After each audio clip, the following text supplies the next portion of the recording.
प्यारे बच्चों, जो कि संबंध एवं फलन नाम से है। इस पाठ के अंतर्गत गत सत्र में हमने चर्चा की थी कि किस तरह से एक फंक्शन के कंपोजिशन को साहचर्यता की कसौटी पर हम जांच सकते हैं। हमने प्रमेय 2 भी आपके सम्मुख बस लिख के रखा था। आज हम वहां से अपना डिस्कशन प्रारंभ करेंगे कि अगर एक फंक्शन f जो कि इन्वर्टिबल है, दूसरा फंक्शन g जो कि इन्वर्टिबल है, यदि दोनों फंक्शन इन्वर्टिबल हैं तो उन दोनों का जो संयोजित फलन होगा, उन दोनों का जो कंपोजिशन के बाद जो फंक्शन एफ ओ जी मिलेगा या जो जी ओ एफ मिलेगा, तो जी ओ एफ का इनवर्स आपको शो करना है कि ये F inverse O G inverse के इक्वल होता है। तो स्मार्ट बोर्ड पर चलते हैं।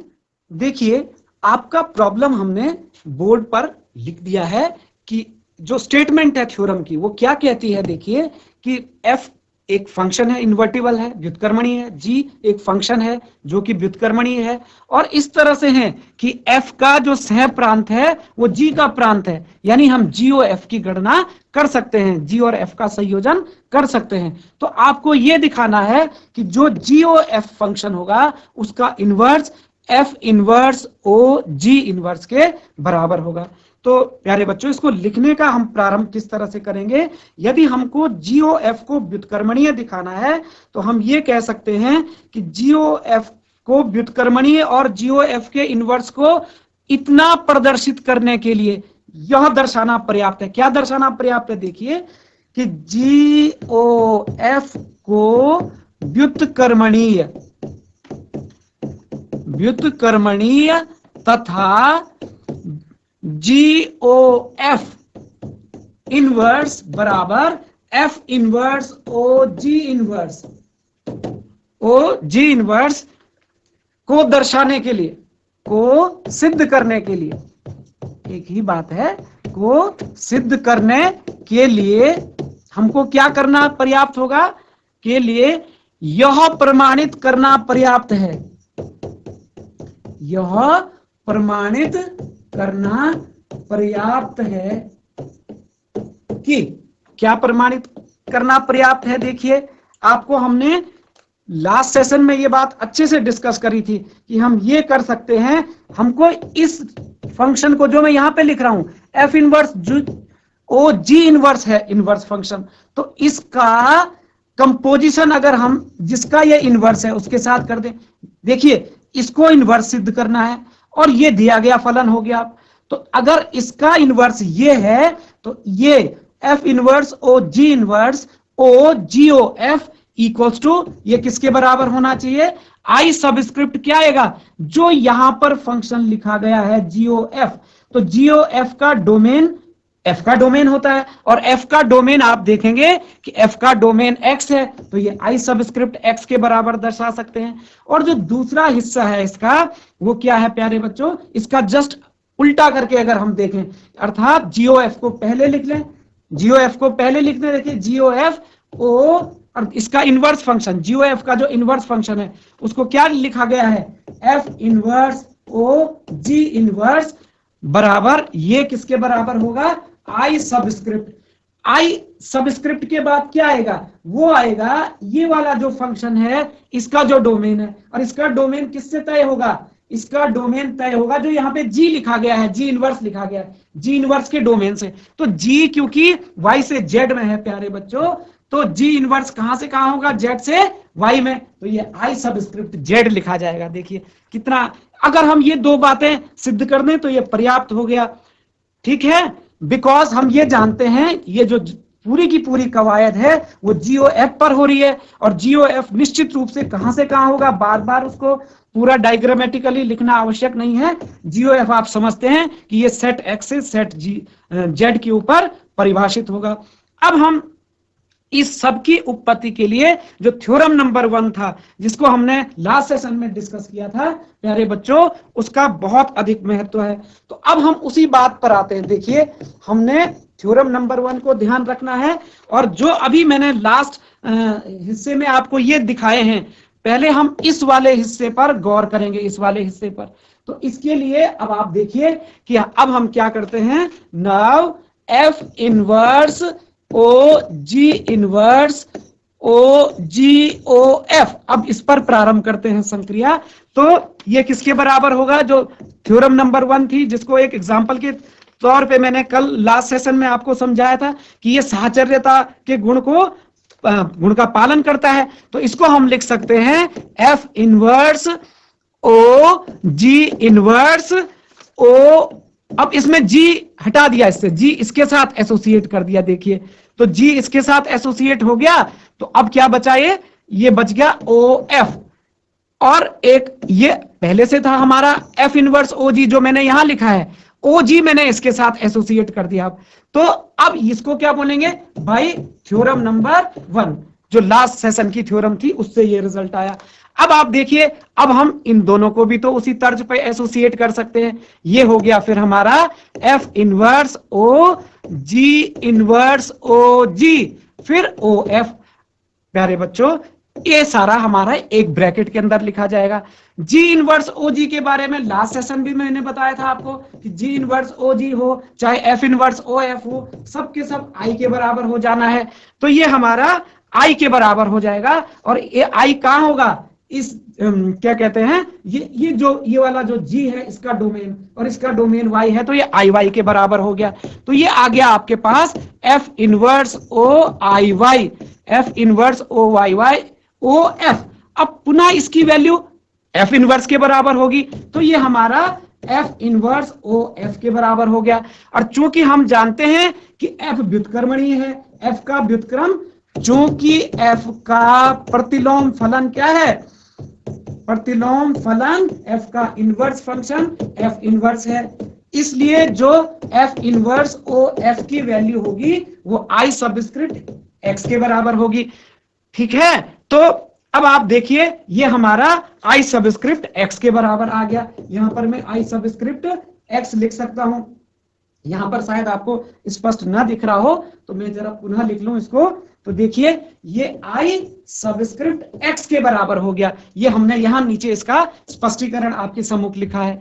तो अब एक हिस्सा तो हमारा, एक पार्ट तो हमने IX शो कर दिया। देखिए, अब हम इसके दूसरे पार्ट पर जाते हैं। दूसरा पार्ट क्या था इसका?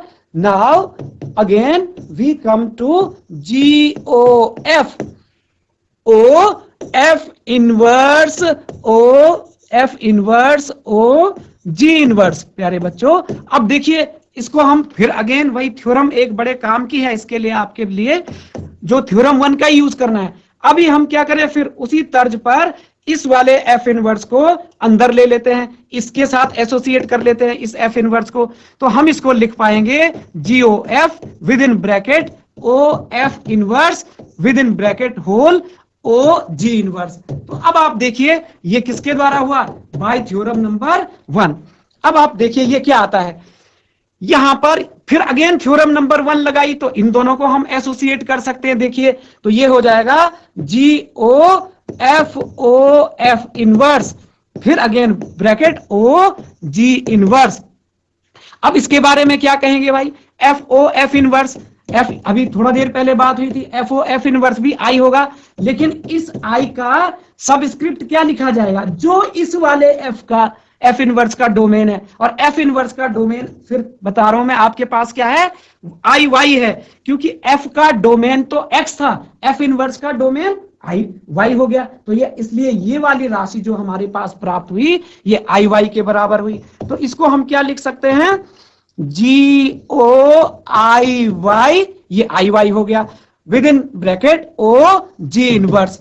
अब देखिए, फिर IY का व्यवहार उसी तर्ज पर एक के समान होगा, जैसे मैंने वास्तविक संख्याओं में गुणन की संक्रिया का उदाहरण आपको दिया था। GOIY की वैल्यू G के बराबर हो गई। तो this comes out to be, ये कितना हमको प्राप्त होता है? This is equals to GO, अब यहां बचा है G इनवर्स, और GOG इनवर्स की वैल्यू आप जानते हैं। GOG इनवर्स की वैल्यू किसके बराबर आनी है? यहां पर लिख दूं, because G is invertible. G भी क्या है? इन्वर्टिबल है। G अगर इन्वर्टिबल है तो G इनवर्स एग्जिस्ट करेगा। तो GOG इनवर्स की वैल्यू भी निश्चित रूप से हमारी I के बराबर आएगी। लेकिन I सबस्क्रिप्ट क्या लिखेंगे प्यारे बच्चों? इस G इनवर्स का जो डोमेन होगा वो इसका सबस्क्रिप्ट लिखा जाएगा। और G इनवर्स का डोमेन आपको बता दूं क्या है, z, तो आई जेड के बराबर हो गया, तो ये आई जेड के बराबर हो गया। तो अगर मैं नटशल में कहूं कि हमने क्या प्रूफ किया अभी आपके पास, देयरफॉर हमने सिद्ध किया कि F inverse O G inverse ओ, दूसरा क्या था हमारे पास, जी ओ एफ, ये तो हो गया हमारा पहला पार्ट हुआ आई सबस्क्रिप्ट एक्स के बराबर, और जो दूसरा पार्ट हुआ वो किसके बराबर हुआ, क्या कहते हैं, जी O F inverse O G inverse, ये किसके बराबर प्राप्त किया हमने, आई जेड के बराबर। तो इतना ही दिखाना पर्याप्त था, इसलिए हम कहेंगे, इसलिए जो जीओ एफ फंक्शन है, जीओ एफ भी व्युत्क्रमणीय फलन है, यही हमने सिद्ध करना था, व्युत्क्रमणीय है, दिस इज इन्वर्टिबल। एंड जो जीओ एफ, अब एक ही फलन है जीओ एफ, इसका व्युत्क्रम दरअसल किसके बराबर आ गया हमारा, इसका व्युत्क्रम देखिए इसके बराबर आया है, अर्थात F inverse O G inverse के बराबर हुआ। तो प्यारे बच्चों जरा ध्यान दीजिए, इसमें भी बड़ी एक रोचक बात हमने देखी है कि जो इनवर्स की संक्रिया हम इस ब्रैकेट पे कर रहे हैं, तो ये वितरित तो हो रहा है लेकिन इनके क्रम को उलट दे रहा है। यहां जीओ एफ लिखा था, यहां एफ ओ जी, एफ का इनवर्स पहले आ रहा फिर जी का इनवर्स आ रहा है। इस बात पर आप ध्यान देंगे तो मैं उम्मीद करूंगा कि ये आपको अच्छे से आ जाएगा। आप इसका एक बार रिवीजन अवश्य करिए, तभी आपको अच्छे से इसमें सफलता प्राप्त होगी। आपके इसके बाद प्रारंभ होती है एक्सरसाइज 1.3, कुछ तो बहुत ही उसके आसान प्रॉब्लम है, अभी तक हम कहीं ना कहीं उनको एग्जाम्पल के फॉर्म में डिस्कस कर चुके हैं।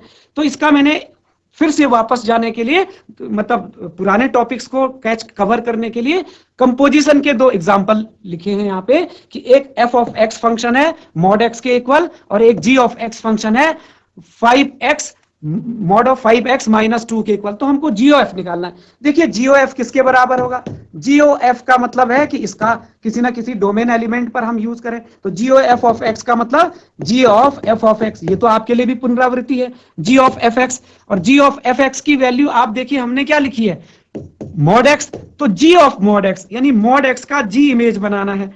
तो मॉड एक्स का जी इमेज क्या बनेगा, जी क्या कर रहा है, जिस भी एलिमेंट पे जी हम अप्लाई कर रहे हैं, जी की इमेज, जी से इमेज बना रहे हैं, वो उस पे मॉड लगा दे रहा है, तो इस पर भी मॉड लगाएगा। तो ये किसके बराबर आ गया हमारे पास, जो जीओ एफ यहां पर प्राप्त हुआ वो क्या होगा, 5 टाइम्स ये एक्स यहां चला जाएगा, मॉड ऑफ एक्स माइनस 2, और ये सारे का मॉड, क्योंकि जी ने क्या करना है, जिस राशि पर, ये देखिए यहां से आप ध्यान देते हैं, एक्स पर अगर जी लग रहा था, यानी जी का एक्स इमेज बना रहे थे, एक्स का जी इमेज बना रहे थे, तो ये क्या कर रहा था, इस एक्स को 5 गुणा करके 2 घटा करके मॉड कर दे रहा था। अभी मॉड एक्स पे लगेगा तो मॉड एक्स को 5 से गुणा करेगा, 2 घटाएगा और फिर मॉड करेगा। ये हमारे पास जी ओ एफ की वैल्यू आई।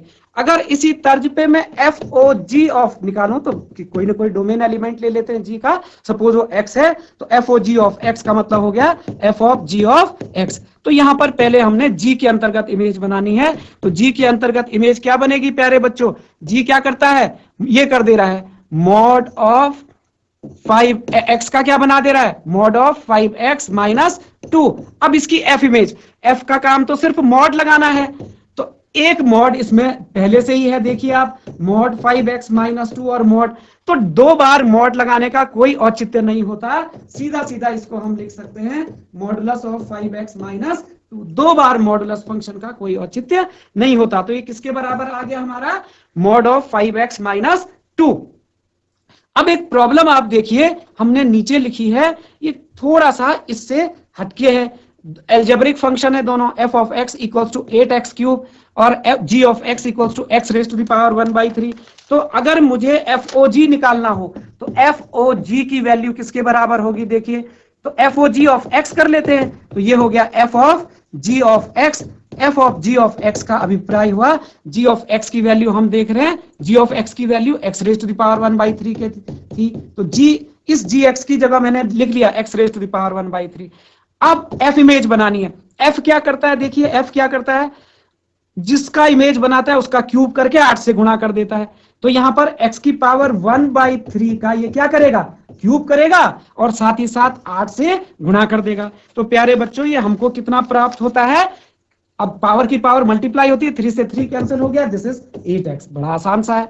इसी तरह से हम GOF निकालें तो GOF ऑफ x भी G of f of x। तो पहले यहां पर x का f इमेज बनेगा, तो x का f इमेज का अभिप्राय है कि fx का मान लिख लें। f ऑफ x की वैल्यू है 8x क्यूब के बराबर, 8x क्यूब के बराबर। अब 8x क्यूब का g इमेज बनाना है, तो g x का क्या हाल करता था, उसका क्यूब रूट कर देता है, 1/3 पावर कर देता है। देखिए तो यहां पर 8x क्यूब जो है इसकी भी ये 1/3 पावर करेगा, तो 8 की पावर 1/3 माने 8 का क्यूब रूट, 8 का क्यूब रूट प्यारे बच्चों 2, x क्यूब की पावर 1/3 यानी ये 2x। तो इन दोनों ही एग्जाम्पल में देखिए आप, यहां पर एक तो आया 8x और दूसरा आया 2x, यानी FOG की वैल्यू और GOF की वैल्यू सामान्यतया बराबर नहीं होती है। ये हमने आपको पहले भी कहा था। यानी हम इसको कथन के रूप में इस तरह से कह सकते हैं कि फलनों के संयोजन की अभिक्रिया क्रम विनिमय नियम का सामान्यतया पालन नहीं करती है। तो इसी तरह से यहां पर भी पहले वाले एग्जाम्पल में भी हमको दोनों अलग अलग वैल्यूज प्राप्त हुई थी। तो प्यारे बच्चों, अब हम आपके एक नेक्स्ट प्रॉब्लम पे जाते हैं जो कि इसी एक्सरसाइज का है। मुझे ये थोड़ा स्तरीय लगा इसलिए मैंने आपके सामने रखा है कि यदि f ऑफ x की वैल्यू 4x + 3 अपॉन 6x - 4 के इक्वल हो, यहां पर ये रेस्ट्रिक्शन है कि x नॉट इक्वल्स टू 2/3। देखिए x अगर इस वाले फंक्शन में 2/3 रख देंगे तो ये इनडिटर्मिनेट फॉर्म हो जाएगा, अपरिभाषित रूप हो जाएगा। इसलिए पहले ही वास्तविक संख्याओं के समुच्चय से 2/3 को हटा दिया है, अर्थात अन्य सभी ये परिमेय फलन है, इस परिमेय फलन में सभी वास्तविक संख्याएं प्रांत में सम्मिलित है सिवा 2/3 के। तो अब हमको क्या कहा गया है इस प्रॉब्लम में? इस प्रॉब्लम में कहा गया है कि दो चीजें करिए, एक तो आप f ऑफ x की वैल्यू x शो करिए और दूसरा f का प्रतिलोम निकालिए। तो एक मैं आपको हिंट दे दूं, बड़ी रोचक बात है। यदि f ऑफ x स्वयं x हो रहा है तो f इसका मतलब आइडेंटिटी फंक्शन है, इसका मतलब ये दोनों एक दूसरे के इनवर्स हैं। यानी इतना हिंट तो हमको पहले मिल गया प्यारे बच्चों यहाँ पे कि f का प्रतिलोम स्वयं f है। तो ये बड़ी इंटरेस्टिंग बात हमको यहाँ से देखने को मिली है।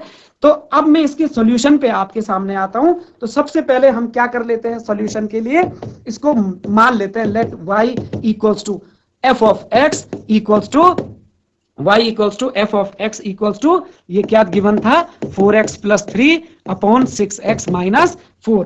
अब जो प्रूफ करना है इसके प्रूफ पे आए भाई। तो प्रूफ था हमारा f ऑफ x यानी f ऑफ x यानी f ऑफ x की वैल्यू रख दीजिए। f ऑफ x की वैल्यू हो गई 4x + 3 अपॉन 6x - 4। अब आप देखिए इसका f इमेज बनाना है, तो x का ये हश्र कर रहा था, ये पूरा का पूरा, तो अब इस पूरे का भी यही हश्र करेगा। तो इसको लिखते समय थोड़ा चतुराई से काम करना पड़ता है। तो इसका f इमेज कैसे बनना है ये ध्यान देंगे आप, इसका f इमेज कैसे बनना है जिसपे मैंने अभी n सर्कल किया था। तो ये किस तरह से बनना है प्यारे बच्चों, ये बनेगा जिसकी इमेज बनाएंगे वो 4 से गुणा होगा, 4 गुणा खाली जगह में ये राशि आनी है, देखिए ये वाली राशि, पूरी राशि, और +3 अपॉन नीचे 6 इंटू ये पूरी राशि -4। तो देखिए इस खाली स्थान में हमने 4x + 3 अपॉन 6x - 4 लिख दिया। इसी तरह से यहां भी 4x + 3 अपॉन 6x - 4 लिख दिया। अब बस इसको, ये तो एल्जेब्रिक एक्सप्रेशन है, बड़े आसानी से आप इसको सॉल्व कर सकते हैं। आप देखेंगे एलसीएम जब हम लेंगे तो 6x - 4 आएगा, तो यहाँ न्यूमरेटर और डिनोमिनेटर का एलसीएम 6x - 4 आना है, तो उससे वो कट जाएगा। थोड़ा सा उस स्टेप को हम बाईपास करें, सीधा ही लिख दें बिना एलसीएम के, तो वो किसके बराबर आता है देखिए, तो 4 4 जा ये 16x, 4 3 जा 12, जरा साइन का ध्यान रखेंगे, और जब 3 से गुणा करेंगे तो 3 6 जा 18x, एलसीएम लेना सबको आता है, -3 4 जा 12 अपॉन, क्योंकि मैंने कहा डिनोमिनेटर के डिनोमिनेटर से नीचे वाले का डिनोमिनेटर कट गया, तो इसी तरह से 6 चकू ये आ गया आपका 24x + 6 तिया 18। यहां पर जब 4 से गुणा करेंगे तो इस चिन्ह का भी ध्यान रखेंगे, क्योंकि यहां पर हमने नेगेटिव साइन है इसके आगे की तरफ, तो क्या होगा ये -6 चकू 24, ये आ गया 24x, फिर माइनस माइनस का प्लस 4 चको 16, ये चिन्हों का जरूर ध्यान देना है। यहाँ 24x से 24x एलिमिनेट हो गया, यहाँ पर 12 से 12 एलिमिनेट हो गया। तो देखिए हमको क्या मिला है, अगर मैं ये कहूं, ये देखिए इससे प्रीवियस हमारे पास मिला 16 और 18, 34x, 34 और 18 16 34, 34x बटे 34 प्राप्त हुआ हमको। तो this is equal to 34x upon 34, और 34 अपॉन 34 से 34 कैंसिल आ गया, ये रहा हमारा x। और ये है for every x belongs to r, सभी वास्तविक संख्याओं के लिए है सिवा except x not equal to 2/3, x की वैल्यू 2/3 नहीं हो सकती, उसको छोड़ के सबके। तो देयरफॉर हमने रिजल्ट प्राप्त कर लिया है, एफ ओ एफ की value, F O F of x की वैल्यू x आ गई है। फॉर यही डू करके सेम स्टेटमेंट आप यहां लिख सकते हैं जो ऊपर लिखा हुआ है। तो पहला रिजल्ट तो इस तरह से हमारा प्रूव्ड हो जाता है। जो दूसरा सेगमेंट था इसका, यानी हमको f का इनवर्स निकालना था प्यारे बच्चों। तो देखिए अगर हम प्रीवियस स्लाइड में जाएं तो हमने इसको शुरुआत में आपके सम्मुख इसको मान लिया था y, तो y की वैल्यू हमने इतनी दर्शाई है, तो इसी का हम यूज करें अगर, तो देखिए ये क्या आता है हमारे पास, ये हमारे पास आ जाता है y equals to, this comes out to be y equals to 4x plus 3 upon 6x minus 4। अब आप इसमें थोड़ा क्रॉस मल्टीप्लीकेशन कर दीजिए, और this is y into 6x minus 4, y into is equal to 4x plus 3। अब इसको open कीजिए, ये हो गया आपका 6xy minus 4y equals to 4x plus 3। मेरा उद्देश्य है कि x को y के रूप में लिखना, अर्थात x वाली राशि को इधर ले आऊं मैं, तो ये हो जाएगा 6xy, ये माइनस 4x हो गया, और 4y राइट साइड में गया तो 4y इधर हो गया, ये प्लस 3 हो गया। अब मैं इस तरफ लिख देता हूं, चलिए बार बार आपको आगे पीछे स्लाइड चेंज नहीं करनी होगी। तो ये कितना आया, इन दोनों से मैं अब यहां पर x कॉमन ले सकता हूं, तो we have x as common and what we are left with in bracket, this is 6y minus 4, 6y minus 4 is equal to this is 4y plus 3। तो और x की value, x will come out to be 4y plus 3 upon 6y minus 4। तो बड़ी रोचक बात है, इसी को हम कह दें gy से, इसको g ऑफ y कह दिया। तो प्यारे बच्चों अगर मैं g ऑफ y को रिप्लेस कर दूं, replace y by x, replace y by x, तो दरअसल ये g ऑफ x भी तो लिख सकते हैं इसको। तो g ऑफ x क्या आया हमारा, this is 4x, this is 4x plus 3 upon 6x minus 4। तो आप विचार कीजिए कि हमारा y भी तो यही था, 4x plus 3 upon 6x minus 4, तो ये भी आया 4x plus 3 upon 6x minus 4।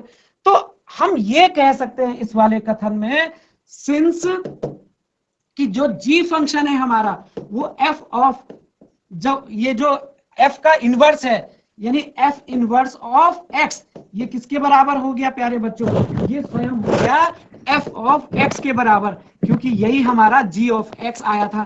तो f इनवर्स ऑफ x भी हमारा, अगर मैं इसको सांकेतिक रूप में कहूं, केवल f इनवर्स के बारे में उल्लेख करूं, तो f इनवर्स की वैल्यू मेरे को f के बराबर प्राप्त होती है, और ये प्रूव्ड हो गया। मैंने आपको संकेत दिया था कि पहले ही, क्योंकि f O F of x की वैल्यू f के क्या कहते हैं, माफ कीजिए, f ऑफ x की वैल्यू हमारी x के बराबर प्राप्त हो रही थी। तो हम यहीं पर जान गए थे कि f का प्रतिलोम फलन, f का इनवर्स फंक्शन f है। तो आप यहां तक आज अभ्यास कीजिए, प्रश्नावली के अन्य प्रश्नों को कीजिए और सेशन को एंजॉय कीजिए। Thanks a lot, thank you.